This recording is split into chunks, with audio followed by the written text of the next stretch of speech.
Hello আমার আদরের ছোট্ট সোনামণিরা, আমি আবার চলে এসেছি তোমাদের জন্য নতুন টপিক নিয়ে। আজকে পড়ব বাংলাদেশের জাতীয় ফল কাঁঠাল। কার কার পছন্দ কাঁঠাল খেতে? আমার খুবই পছন্দের কাঁঠাল, কিন্তু আমি পছন্দ করি নরমটা। তোমরা কেউ কেউ পছন্দ করো শক্তটা, না খাজা কাঁঠাল যেটাকে বলে। তাহলে এখানে লাইনগুলো টিচার লিখে রেখেছি, চলো পড়ে ফেলো আমার সাথে।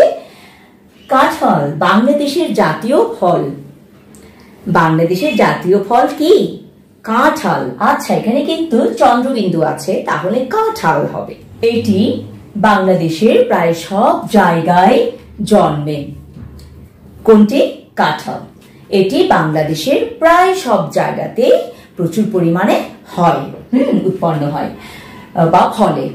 তবে কিছু বিশিষ্ট জায়গা আছে যেখানে আরো প্রচুর পরিমাণে কাঁঠাল পাওয়া যায় বা কাঁঠাল জন্মে। সেই জায়গাগুলো কি কি?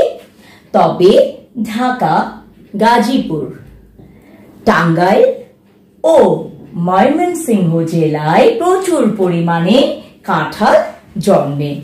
জায়গাগুলো একটু কঠিন আছে, যেমন গাজীপুর, গকারে গা বর্গীয় জয় দীর্ঘি পরস্যকারে পুর গাজীপুর। পরেরটা হচ্ছে টাঙ্গাইল, টকারেটা উময় গ আকার রস্য ই ল টাঙ্গাইল, এটা যুক্ত বর্ণ।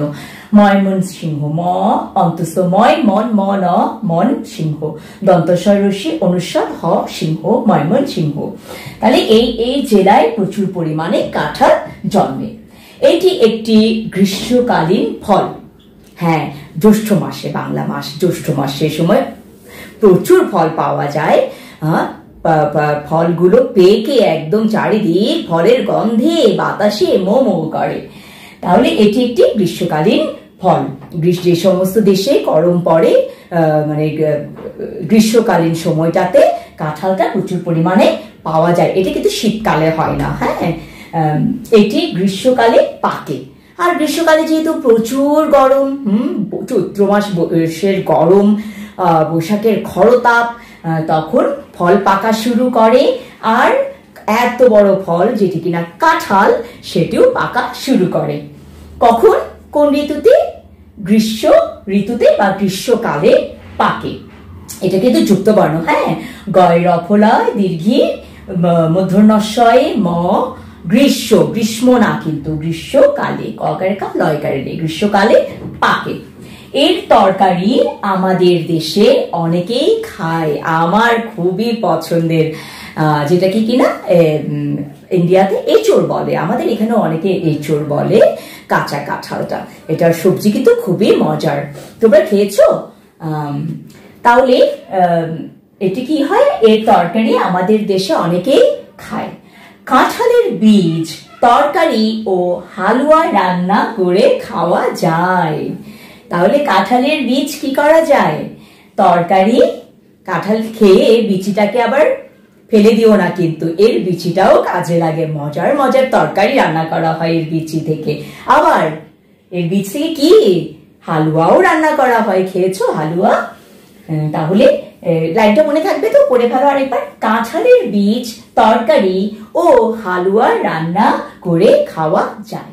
কাঁঠাল রসালো ফল বলে ছোট বড় সকলের কাছে প্রিয় ফল। এটি যেহেতু পাকলে পরে অনেক রস এর মধ্যে চলে আসে, খেতে খেতেই রস টস টস করে পড়তে থাকে। রসালো ফল। অনেক আবার কি এর রস দিয়ে মুড়িও খেতে পছন্দ করে। তাহলে মনে থাকবে তো এই লাইনটি, কাঁঠাল রসালো ফল বলে ছোট বড় সকলের কাছে এটি খুবই একটি প্রিয় ফল। তো ছোট্ট সোনামণিরা, অনুচ্ছেদটার একদম শেষের দিকে চলে এসেছি। এই কয়েকটি লাইন আশা করি তোমাদের জন্য সহজ হবে। আমি বানানো করে দিয়েছি, যেগুলো যুক্ত বর্ণ ছিল, জায়গার নামগুলো ছিল, সেগুলো তোমরা আমাকে ফলো করে পড়ে ফেলবে, ঠিক আছে? আজ তবে এ পর্যন্তই। সবাই বেশি বেশি ভালো থেকেও আর পড়াশোনা করবে, পরীক্ষাতে আসলে যেন সুন্দরভাবে লিখে ফেলতে পারো। তাহলে পরবর্তী ক্লাসে আবার তোমাদের সাথে দেখা হচ্ছে। সেই পর্যন্ত সবাই অনেক অনেক ভালো থেকো, ঠিক আছে? Tata, bye bye.